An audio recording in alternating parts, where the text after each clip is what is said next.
Hey guys, it's Alexander Williamson here with The Secret History Living in Your Aquarium. We have an emergency in my tank. It appears as though my shrimp are all dying in this tank, which is not good, obviously. So I see these beautiful cherry shrimp dying. What have I noticed about them? Nothing. This just literally is starting, and some of them look fine, but I'm seeing a few. Let's see, we've got a dead one up here too. We've got more dead ones over here. It appears that all the mature cherry shrimp, it appears that they've died. And this is in the last 4 hours, perhaps. Let's take a look. So, this shrimp, dead. No sign of why. The fish in the tank, they seem fine. The first thing we're going to do, also I'm noticing, is the snails are climbing towards the top of the tank. Now this could indicate that they're not feeling well either, that they want out of the tank. It could indicate that, I don't know. This shrimp here is still hanging on, it appears.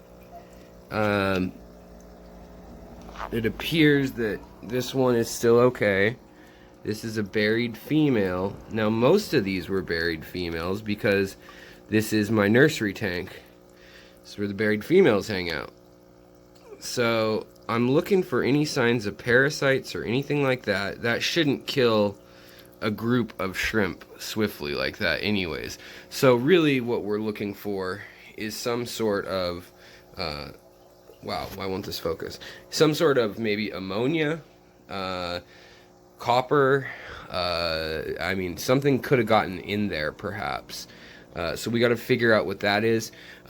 Feeling the temperature of the tank, it's not a temperature issue.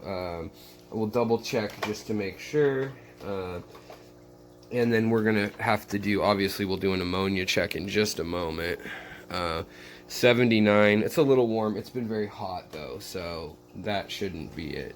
And the same exact type of shrimp are all doing awesome down here. So, not that. Same exact line of shrimp and everything. Same red species, I just have them in 2 tanks. So what I'm planning on doing is getting all of these little guys out, the Red Riding Hoods that I can, and the Reelies, and then and also I'll be adding some. Yeah, you can see the snails are kind of headed for the top. The plecos are even headed for the top, the baby pleco fry. So I'm curious if something died in here and spiked the ammonia, but that is quite the ammonia spike very swiftly, if that's the case. There could also have been something on my hands, for instance. You know, I could have had something like copper dust or, you know, Windex soap, hand sanitizer. I don't know. I don't think so, but my hands haven't been in this tank. But, I mean, those are the things you kind of have to think about when you're seeing just a die-off like this, where I'm just seeing my adult shrimp dying left and right. It's very unnerving. I'm gonna keep systematically going through this. I'm gonna add some. It looks like the Red Riding Hood shrimp are also dying. I got to go through this systematically, but first I'm gonna add some dechlorinator to it. Just if that is ammonia, that will neutralize it for now. But then we're gonna get things out, and we gotta assume that all these shrimp and/or fish are contaminated that are in this tank if they're all dying like this. There is something dark on the bellies of some of these shrimp. Something about that is worrying me somewhat in the fungi kind of realm, but at the same time we just don't know yet. Let's see here. I'll definitely be taking a look at them under the microscope. But yeah, so maybe it's nothing. But it's either sand or there could be little globules on there. But it shouldn't kill them all within a few hours. This is not good at all. So I'm gonna get the critters out of here that need to get out of here, and then I'll join you back up with you and let you know what I'm finding out later in this video. So, and let you know what the casualty toll is. But you want to get these out of there too, because their bodies are just gonna make more ammonia and more problems. So, yeah. Alright guys, so now we've got the tank drained almost all the way, probably 90%. You can see the fish and things are still in here. You know, I am wondering if vinegar eels are the culprit. And that sounds odd, but I'll explain later. The water that they were in could in fact have a different pH. The vinegar and water, if it wasn't rinsed well enough, thoroughly enough, there is a chance that could irritate the shrimp enough that it could cause them to actually pass away. We're gonna test all that. So before I drain the tank, I've got water. Before I did anything, before I actually put any C-Chem Prime or anything like that in the tank, I took water samples. Also, you can see I've got a tank just drained, 5 gallons of water right here. So we're gonna fill up around 75, 74 degrees water, so it's a little cooler but not shockingly cooling. We're gonna put that in here, and then we're gonna continue to evacuate them just because I am concerned. But we'll start doing the tests, the API test kit test, and if we see that the pH or the ammonia is off, I'll stop freaking out so bad. But if those things aren't on the list of what's wrong, then it's time to definitely stress out a lot more. So let me get going on this, and I will update you again shortly, guys. Alright guys, this is not a pretty video. So as you can see, the tank, the 5-gallon shrimp tank and hatchery for little shrimp and for little fish crashed. So you can see all the corydoras fry and all the pleco fry seem fine. But what happened? Well, if I edit, I don't know how I'm going to edit all this, but if you saw, I found a group of my Red Riding Hood shrimp and of my very best just normal red shrimp. There's still some little ones in there. It's fixed now. But basically, let me explain first. If you have shrimp in a tank that crashes, what to do, what you need to do immediately. So I came in, I noticed that the snails were all in lumps like this. They were all eating shrimp. I hadn't done anything to the tank for probably 4 or 5 hours. So I hadn't been in the room. I'd been upstairs. Now this morning, I added catappa leaves. As well as adding catappa leaves, I usually try to add this right here, which is tannins that I've boiled down, and it's pH adjusted. So that is a product that I've shown you guys how to make, but there's a major problem. Let me show you an example of a dark bottle, of an old bottle, I should say, of vinegar eels. They're also very similar color, and I thought I had all big bottles just tannin, and apparently the Sharpie can rub off on these bottles. I'd never had that happen before, and usually I strip the labels. In fact, this is a batch of vinegar eels I just made up, and you can see the difference in the lid, the holes. So what happened is I had fed the fry with all of the vinegar eels. I always give them a little bit, just a little squirt of that, plus the catappa leaves were added just because this is the time of the week I do it. Added it to my other tanks. In here you can see I've got my Malua shrimp, they're doing okay, and my Gold Nebula shrimp varieties in here, as well as up here there's some shrimp. I don't know if we can see anything right now. They're in with bettas, so this is my coal shrimp tank, but there's some shrimp up there.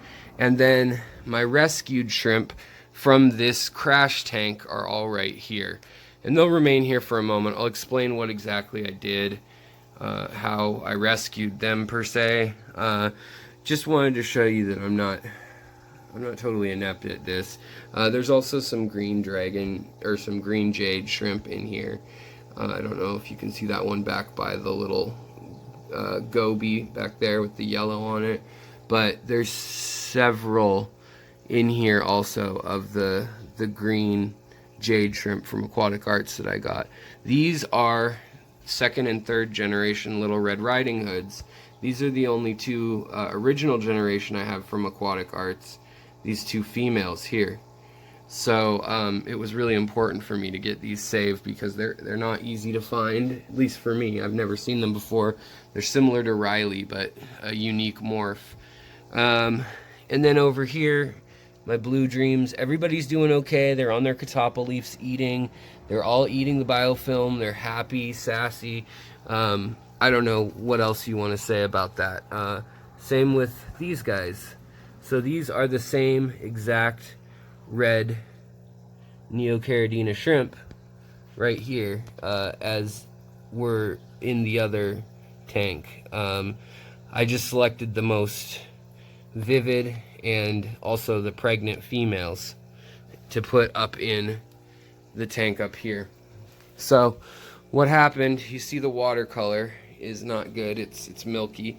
Part of that's because I've kicked it all up digging to find any survivors. So first thing you're gonna do, you panic, your tank is crashed, you see dead shrimp or fish or whatever. Let's go with shrimp in this video, or crustacean. First thing you want to do is actually scoop out some water. Get enough that you can do as many samples of water tests as you think you could possibly need. I have plenty of vials, so I took about 10 vials worth, and then immediately I started a siphon. I started siphoning out water, and I was going to do an 80% change of water. When you see a die-off like that, it's better safe than sorry. You just start doing that. Unfortunately, then I had to start pulling out bodies. So I'm pulling out bodies, sucking up the water. I still don't know what caused it. I'm thinking, did I use hand sanitizer and reach my hand in there accidentally, or drip my hands off when did they get wet and then drip in there? I wasn't sure. I don't know. And so I was real stressed and flustered, but I drained out the tank. So it's drained to there. I put all the ornaments and decor in here. I guess just sticks and leaves and plants that were easily movable. Everything except for a crypt, basically. And there are some shrimp swimming around in this water. This is dechlorinated water. So we'll get back to that in a moment. But what we've got going on here now is, in this tank, it's 90% new water. I ran tests on the original vials. These have been sitting here now for an hour since I started this process. But originally, so this is a nitrate test. So I know that the tank was still cycled. The nitrates were around 5 or 10. They were very low. They look way higher than that right now, I know. And so does the ammonia. But the ammonia was 0 also. I tested it against tap water. Sometimes API test kits, the ammonia appears as though it's at 0.25 or 0.5, but it's actually at 0. So test it against some bottled water ideally, or tap water. And then this is the one that solved it for me. So this is a pH test right here. And the pH test came back, that's probably 5.5 or 6. 6 is as low as the API chart goes. I then have equipment that I tested it with. It dropped all the way down to 5. So what happened? How did I do that? In a 5-gallon tank, it is very sensitive compared to little or compared to bigger tanks, even a 10 or a 20. And so what happened is, when I put the catappa leaf in, that added tannins, that added pH. When I fed the vinegar eels, I didn't strain off all the vinegar eels. I usually get the ones from the top where it's the thickest, and I add about an ounce or two to the water, fluid ounce. And that is, that's how I feed the medaka rice fish. This is how I've been doing this for years, many creatures. By the way, here is another green jade that's pregnant that I just pulled out so that she can keep all her babies rather than have them eaten by pseudomagills and other critters in that tank. But my other clue was all the fish were fine and the snails look fine. So I knew then that it was the pH that was the issue. Well, what's going to cause the pH to drop? It shouldn't have been that much. It should drop maybe 0.5, which is enough to shock caridina, but not neocaridina. Not when I had the tank around 7. But then I realized that I had done something stupid. When I thought I was adding tannin water to the tank for all the baby fry of plecos, and you can see there's blue-eye plecos, and there's also catfish. When I added that big bottle, it was actually not even ready yet, but it was vinegar that was in that bottle. So it was a very stupid mistake. I've been tired, haven't been feeling well, and I did an entire turkey baster squirt of it in there to try to encourage AQUATIC growth, or biological growth on the walls and the glass of the tank. And because of that, it dropped. I mean, apple cider vinegar, half water, half apple cider vinegar. Apple cider vinegar can be as low as 1.9 or 2 pH. It is very, very, very acidic. And because of that, it dropped the tank probably 2 points pH or 1.5 pH. And I'm almost positive that is what killed the shrimp so quickly. Now, I see the other shrimp in here. They seem to be okay now. They seem to be moving around and eating, doing their thing. And the snails, oh, they found another shrimp. Okay, so they're eating shrimp, I guess. I just can't stand to watch them do this. I'm sorry, guys. Let me just get rid of this. So, getting rid of that into the waste. Sorry, I know that makes you guys dizzy. Getting rid of that into the waste jar. Any case, now what I need to do is I'll change the water one more time. I'll say goodbye to my little friends. Unfortunately, it looks like I lost a pretty fair number, including the babies that probably died, but the babies tend to do better than the adults. I probably lost, there's probably 15 adults in here. And then that starts to spike the ammonia. Luckily, my ammonia wasn't off the charts or anything, but good news, it's not a parasite other than stupidity. But I lost mostly, if you see there, mostly the Red Riding Hoods, if I kind of get them to show. They kind of settled. In any case, so that's how you go about fixing that. Not that you'll ever have that problem. This is a very unique way I do things. 12 tanks is too many sometimes. We just made an offer on a house yesterday, and I'm absent-minded. And I just feel really stupid, and I feel really bad for these little guys. I'm really sorry that I put them through that. So, in any case, problem solved. That was what happens when pH drops suddenly. Can also happen from baking soda. Ammonia spikes can happen from Windex. The procedure is very similar. I would still take some samples of the water very quickly, then do a 90% change, then test the water, add dechlorinator to the 10% water left, just a few drops, and then refill it with tap water, unless I suspected the tap water was the issue, which in that case I would have known all the tanks I changed this morning were not doing well either. But this is what happened, and later tonight I'm going to turn the air stone back on, or the sponge filter back on, and reintroduce everyone back in. The plants should be okay. I don't need to wash them off or anything. It's just it's a chemical reaction, and it'll re-equalize, but we'll go ahead and test again and make sure. There also can be bacterial blooms from vinegar, eels, and tannin fluid alike. Usually acidity kills bacteria, so you may also be witnessing a die-off of bacteria, so we're going to have to keep an eye on rebound if the sponge filter dies. So we'll get air running through that again ASAP. We don't want to have a rebound die off, or the tank become uncycled, because all of a sudden the pH dropped, and high acidity, or low pH that is, causes very oftentimes it causes bacteria to die off. So we're going to take care of that. We're going to take care of these little plecos and everything, and hopefully everything from here out is all right. It looks like I missed a couple. I'll get them. Other shrimp, other snails, we'll get them too. Sorry guys to let you down, but this is what happens sometimes when you keep fish. I hope you guys learned something. I hope this can help someone if they're freaking out and they don't know what to do in their tank right now. Stay calm, go through the motions in order, and think about them ahead of time before you have the problem, so you know what you'll do. This isn't the first time I've had crashes in tanks.